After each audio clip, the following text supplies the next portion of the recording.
Remember back in the day, maybe visiting relatives? You loved the way Aunt Martha made coffee, but Grandma, she made the worst pot of coffee every time? This is All Request History. If you've ever been curious about the history of, well, anything, you're in the right place. Subscribe here, put your request in the comments, and it could be the next video on All Request History.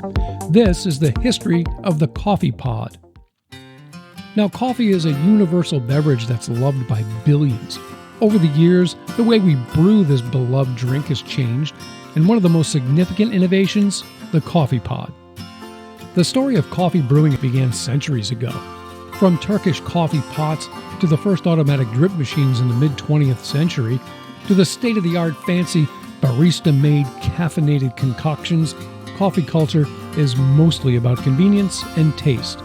But in the 1980s, the idea of single-serve brewing changed the game. Now here's a question. What U.S. state sells the most expensive cup of coffee? The answer is coming up. In 1976, Swiss engineer Erich Favre developed a revolutionary system for his employer, Nestle. He created the Nespresso capsule, a single-serve pod designed to bring espresso-quality coffee to homes with just the push of a button.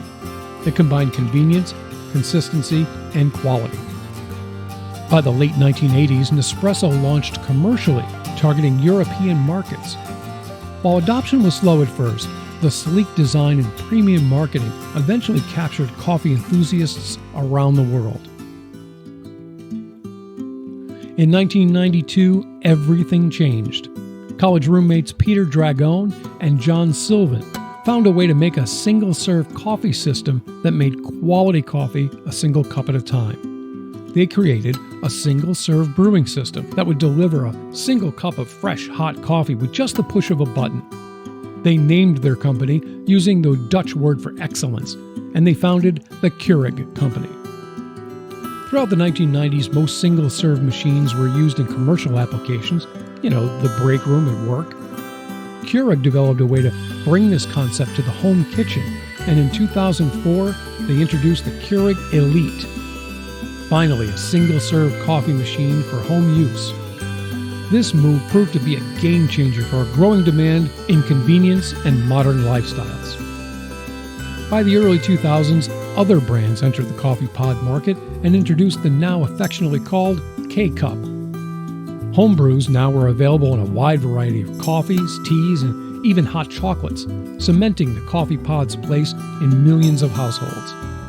Today, the average cup of coffee at a coffee shop is $3.08 per cup.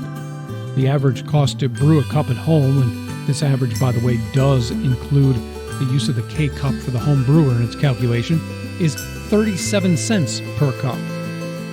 Now, just for fun, what U.S. state offers the cheapest coffee? It's the fine state of Maine, with the average coffee shop offering a cup at $2.60.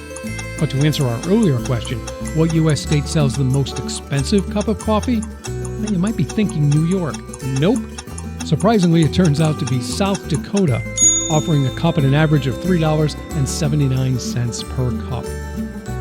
Coffee pods became a global phenomenon, valued for their speed, ease, and consistent taste. By 2020, the global coffee pod market was worth more than $25 billion, a testament to their impact on modern coffee culture. But after the turn of the 21st century, the rise of the coffee pods came with challenges. The environmental impact of single-use pods sparked debates about sustainability. In response, companies like Nespresso and Keurig launched a recycling program, and compostable pods began gaining popularity. Today, the coffee pod industry continues to innovate, blending convenience with sustainability. From biodegradable pods to smart coffee makers, the journey of the coffee pod is far from over. So the next time you enjoy the perfect cup of home-brewed coffee, be sure to offer up a cup to Aunt Martha, but don't tell her it came from a K-Cup.